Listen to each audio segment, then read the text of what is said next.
Hi there, everyone. Thanks for joining us on another informative edition of Jamaica Magazine. I'm your host, Twyla Whelan. We have a lot lined up for you, starting with the news of the day. You can't miss any of it, so stick around. Are you a PATH or Wards of the State applicant? Then this video is for you.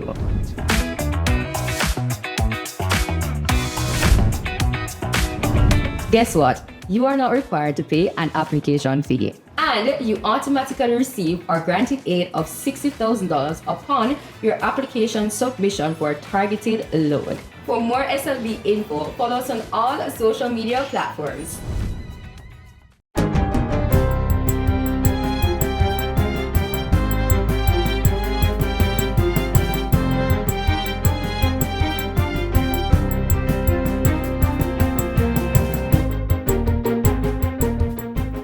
Good day, I'm Twyla Whelan, and this is your JS News for Monday, August 26, 2024. Minister of Finance and the Public Service Dr. Nigel Clarke is to demit office in October to take up a senior position with the International Monetary Fund, IMF. Minister Clarke's appointment as Deputy Managing Director of the IMF will take effect on October 31, 2024. Prime Minister Andrew Holness has said he greets the news with immense pride, congratulating Dr. Clarke on what he says is a historic and important development. I wholeheartedly congratulate Nigel on today's announcement of his pending appointment as Deputy Managing Director of the IMF. Mr. Holness says the Finance Minister will be the first Jamaican or person from the Caribbean or Central America to serve at this level at the IMF in its 80-year history. The Prime Minister continues that this development is a tremendous net gain for Jamaica and the Caribbean. He also indicates that the elevation of Minister Clarke is demonstrative of the depth, strength and capacity of his administration. As for the matter of Mr. Clarke's replacement, Mr. Holness says he has already identified suitable replacement candidates. The government has identified successors to Nigel in both his ministerial and parliamentary responsibilities, and there will be a smooth transition in both capacities. We will provide updates in due course, and the public can expect policy continuity and a continuation of the economic achievements that this government has worked so hard to secure. Over the course of his public sector career, Nigel Clarke has made outstanding contributions to the country as chairman of the NHT, Heart Trust, and the Port Authority. In addition to his current position as Minister of Finance and the Public Service, he also served as a senator and ambassador of economic affairs. Dr. Clarke was integral in the negotiation process of Jamaica's 2016 agreement with the IMF, which included the early termination of the Extended Fund Facility and the entry into a precautionary standby agreement.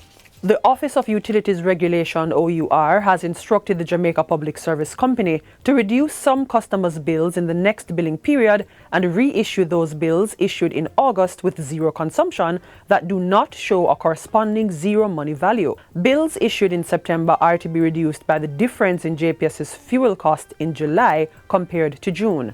The directive was given on Friday in response to mounting concerns from JPS customers who have complained of abnormally high electricity bills in the wake of Hurricane Beryl. Early on Friday, the Minister of Energy, Darrell Vaz, reiterated the government's position that the 30+% increases being reflected in electricity bills is untenable. The position of the government of Jamaica remains a full rollback of the increases. A refund or a credit to those who have paid, and that nothing should be confirmed or concluded until the OUR reviews the recent increases. In the meantime, the OUR says it has commenced an investigation into the current billing complaints. The agency says it will determine what, if any, remedies are necessary once the relevant information has been received from the JPS and analyzed. Minister Vaz is also urging the regulator to extend its powers into the present and not just conduct a post-analysis of the matter when it might be too late for JPS to be held accountable. I'm also concerned about word emerging that the OUR was blindsided concerning the increases. If this is so, that is unacceptable. In a statement Friday, the OUR said it did not have prior notice of the scale and extensiveness of the JPS bill increase for August. The National Housing Trust, NHT, is preparing for an additional 100 claims under its Homeowners Comprehensive Policy, or peril insurance, by the end of the deadline, which is today. The claims are from mortgagors whose properties sustained damage during the recent passage of Hurricane Beryl. Corporate Risk and Insurance Manager at the NHT, Stephen Clark, says the trust is equipped to handle the anticipated volume of claims. He reveals that the organization is deploying resources across all branches and streamlining processes to ensure affected individuals receive timely support and assistance. So far, the over 170 submissions that have been received are being processed. We're happy that it is not the worst that we'd have seen. The worst that would have seen would be Hurricane Ivan in 2004, which we saw 1,758 submissions. We expect something a little bit under 300 this time around. Mr. Clark says most of the claims have come from residents in Manchester, St. Elizabeth and Clarendon, which are the areas most affected. He emphasizes the NHT's commitment to transparent communication and ongoing support during this time. For the first time ever, government has built and opened an oxygen plant in Jamaica to diversify the supply of medical-grade oxygen to the public health system. Minister of Health and Wellness Dr. Christopher Tufton opened the new plant on the grounds of the St. Anne's Bay Regional Hospital last Thursday. It was built with funding of over 125 million Jamaican dollars from UNICEF and the Government of Canada. Today's launch/turning on of our own generating capacity for medical oxygen is historic. Today, I am indeed pleased that we have gotten to this stage. It is an essential stage or step towards resilience. It reaffirms the commitments that have been made by the government, by the ministry. It supports the partnership that has remained strong and will only strengthen. Plans to expand the supply of medical oxygen to mitigate the risks associated with a single supplier and single method of oxygen supply were disclosed in 2021 when a COVID-19 surge heightened demand of the life-saving medicine. The government's partners on the project say the collaborative work will continue. The collaboration between UNICEF, the government of Jamaica, and the Canadian government exemplify how international cooperation can advance health outcomes and save lives. We are thrilled that improved supply of and access to medical oxygen will be a positive legacy of Jamaica's pandemic response and Canada's support. The plant will produce high-purity oxygen by separating it from nitrogen in the atmospheric air. Through the plant, more oxygen will be made readily available for piping at beds. UNICEF will provide maintenance up to December 2024 through contractual arrangements with the plant manufacturer Novair. Preliminary work is also in progress to build another pressure swing absorption PSA oxygen plant that will be located at the Maypen Hospital. And finally, the state-owned transportation service in Western Jamaica, Montego Bay Metro, has received a significant boost to its fleet with the addition of 12 new buses. During a recent tour of the Bogue Depot, Minister of Transport Darrell Vaz highlighted the significance of placing additional buses in Western Jamaica. This is going to make a huge impact in the back to school and the routes that are served. So they're going to upgrade from 5 servicing 5 schools, dedicated service for 5 schools to 9, and they're going to continue to serve 4 parishes. This moves the number of routes being serviced by Montego Bay Metro from 5 to 11. Minister Vaz says the government is also considering adding buses better suited for difficult terrain. I will be making allocations out of the next order of buses so that some of the buses that come here from the next order will be able to ply what I call the rural routes. In Kingston we have the same sort of routes that require smaller buses to navigate the roads and the topography of the parishes. Especially in Kingston we call them the hill routes, and I suspect that you will probably call them similar down here. Of the 12 new buses, 2 are specially equipped to accommodate passengers with special needs. And that's it for JIS News Today. I'm Twyla Whelan. Thanks for watching.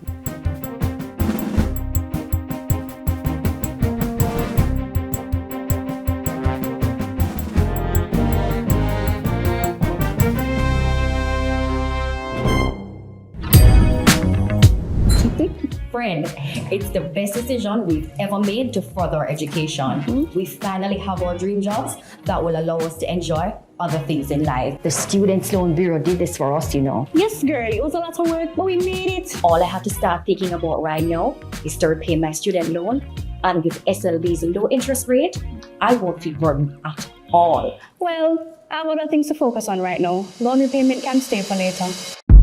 Really? Don't you know that when we repay our student loan, others benefit from the fund? Think about your little brother.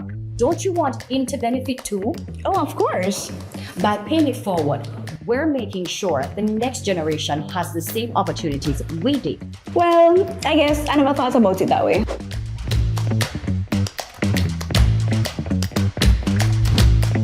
I'm happy we had this conversation. Oh, absolutely. Let me get on it right now. Yeah, man. Let's make sure others can achieve their dreams too. Visit our website at slbja.com for more details and follow all our social media platforms to be in the loop. Children in our society experience trauma through adverse experiences like bullying, domestic violence, and academic stress, which can have profound effects on their mental health. We are kickstarting the feature segment of our magazine journey with a look at government's mental wellness support for children and adolescents and tips for them to stay well mentally.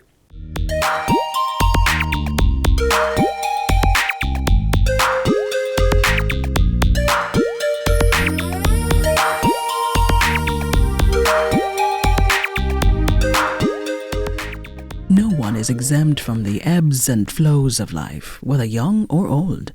Coping with the various challenging circumstances that confront us all requires mental fortitude and the support of people who can help us cope with the mental strains. This is especially important for children and adolescents faced with mental stresses. To say you have mental challenges doesn't mean you are mad, crazy, or have lost your mind. It simply means that there is a mind-boggling hurdle that you need to get past, stress you need to overcome, or a balanced mental state you need to cultivate. Now, in today's society, our data reveals that many children experience trauma through adverse child experiences, which can really have a profound effect on their mental health. And these include stuff like bullying, domestic violence, academic stress. The teenage years represent a transitional period, and teenagers can experience what is recognized as the Erikson stages of development for the human being as identity versus role confusion. This is one of 8 stages of psychosocial development, and strong family bond and support is necessary to avoid the undesirable. When teenagers come out of the earlier stages of industry versus inferiority, that is when the little children are now seeking to find a little identity in their crafts and so forth. If you don't have strong family bonds that ground you going into the teenage years, you're lost for who you are. Those family bonds that would lead to the creation of teenagers knowing where they're coming from as they grow into their adulthood. Identity versus confusion, our teenagers significantly need that guidance and that basis into who they are. And if they don't have it, you will see confusion. Note immediately after is intimacy versus isolation.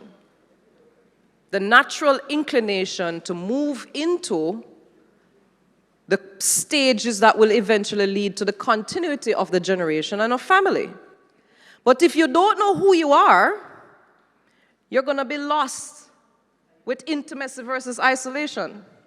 In the absence of good family guidance and a sense of belonging, children and teenagers are likely to welcome any environment and the influence of just about anyone with whom they come in contact, which might not be desirable. This happens increasingly in the social media space.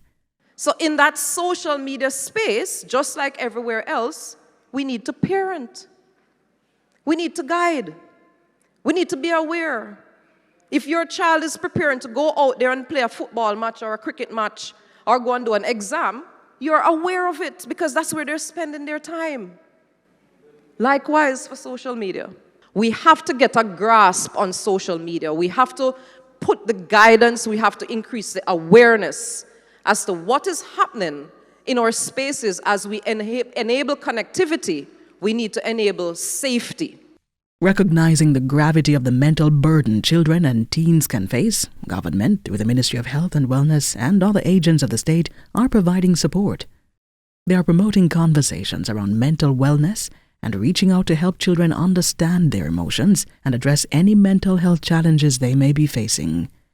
Major red flags used to identify when persons are not well mentally include lack of concentration or not being able to retain information, a drastic change in appetite, being easily irritable, outside your typical window of annoyance, being excessively worried or anxious, prolonged sadness and withdrawal from friends and family. Conversations about mental health allow more persons to feel comfortable sharing their personal challenges, identifying their source of stress, and taking steps to seek help.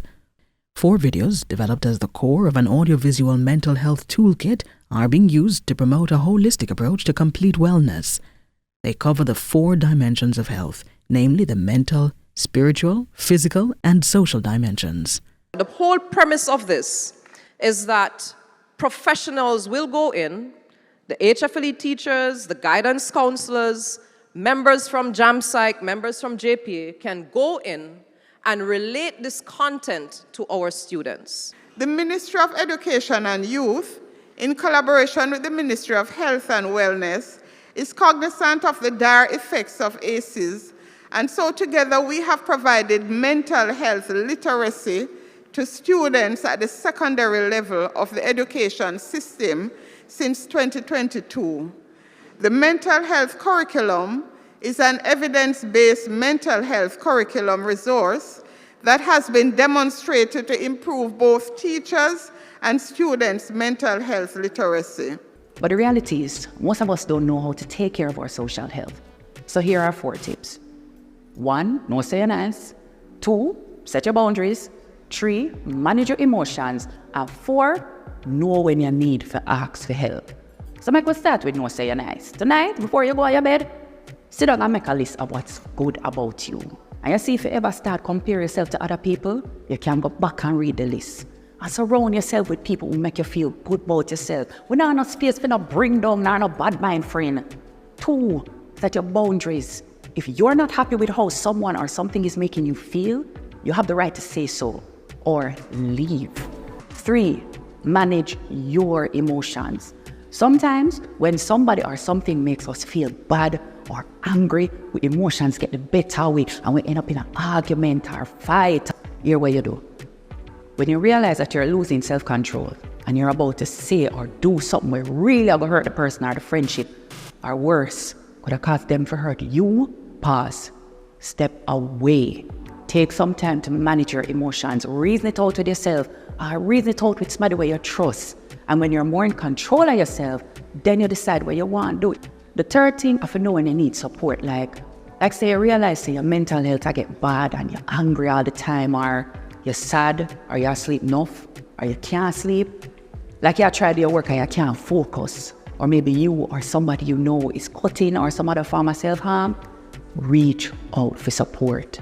Despite life stresses, try to be positive. Interact with each other with respect. Express gratitude. Write a list of the things you're grateful for. Identify your sources of stress and avoid those. On the other hand, pursue the things that make you happy. It feeds into your well-being, how you see the world, and how you navigate the challenges.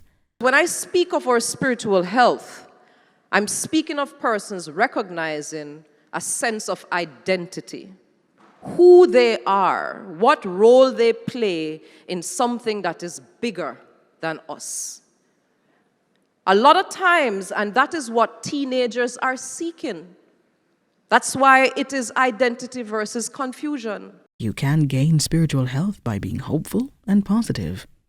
Your spiritual journey is a personal journey, so be mindful that everybody's path is different.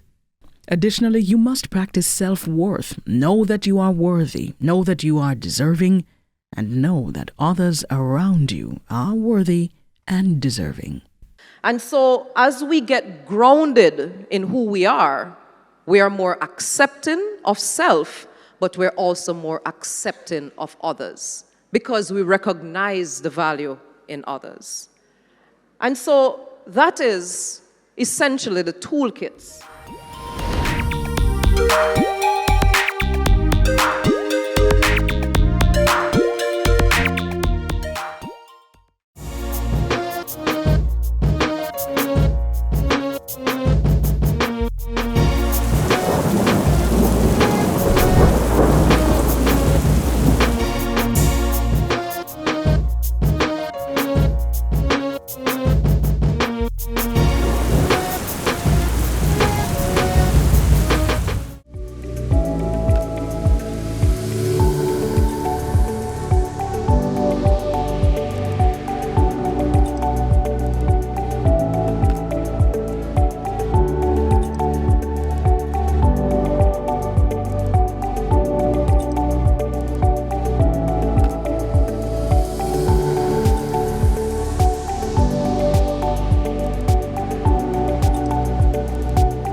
Washing your hands properly can help keep you and others safe. Remember to wash often, especially before eating or touching your face.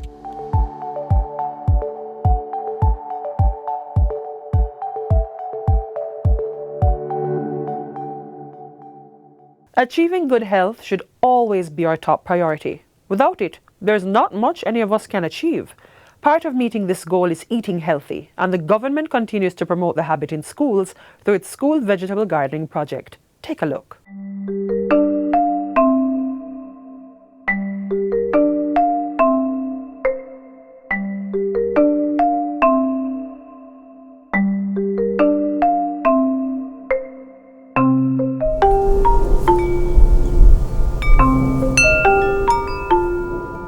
It's really not a secret that if the body is fed well, the mind functions better.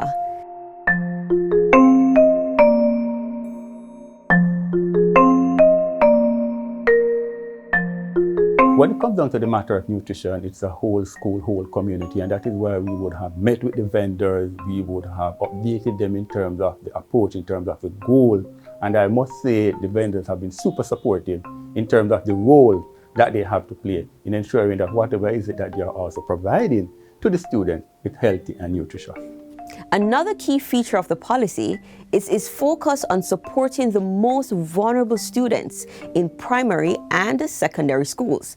And so, in collaboration with the Ministry of Labor and Social Security, the school feeding program ensures those in need always have a meal at school. Another innovative aspect is the introduction of the school garden project. A total of 10 million was allocated for the program.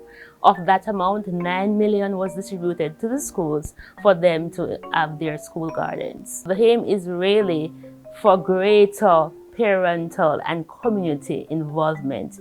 We as the ministry realize that if we get the support of our community, if we get the support of our parents, it will enforce what we are desirous to obtain, and that is to have students practicing, maintaining healthy eating habits. When we look at the growing rate of obesity among our Jamaican students, there is need for concern.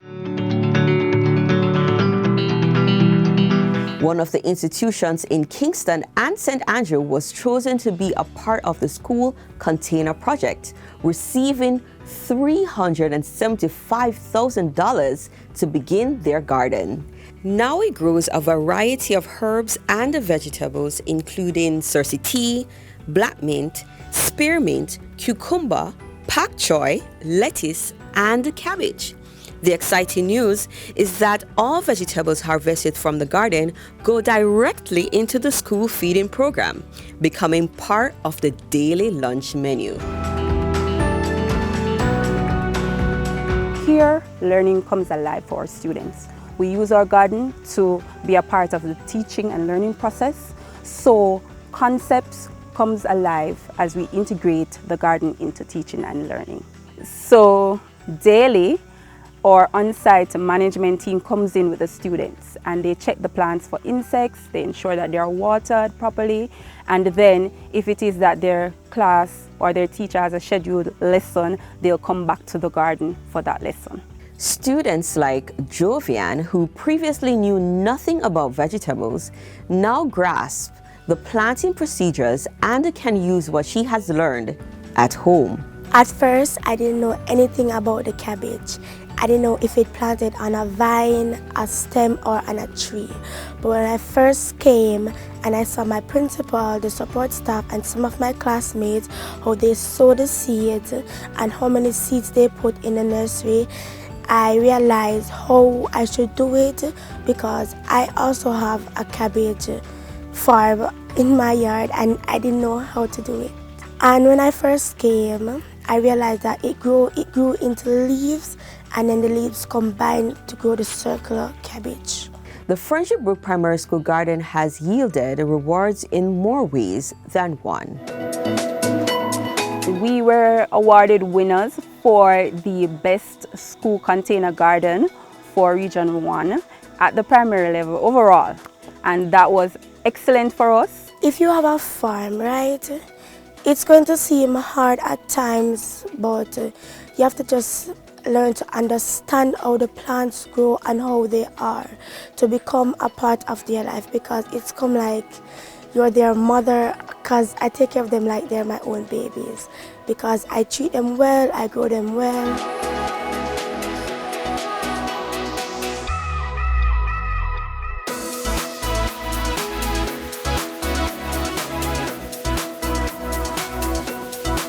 With sustained support and cooperation, the school garden program will not only grow vegetables, but also cultivate healthy bodies and minds, which will ultimately improve children's academic achievement.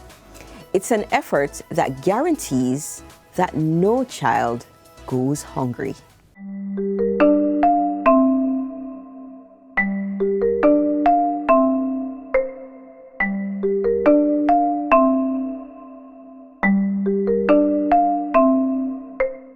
Our half-hour journey through the pages of Jamaica Magazine ends right here for today. But please join us again tomorrow on this station for more news, features, and information you can use. In the meantime, visit our website jis.gov.jm for this and other offerings. On behalf of the entire production team, I'm Twyla Whelan. Till such time, take care. This has been a production of the Jamaica Information Service, the voice of Jamaica.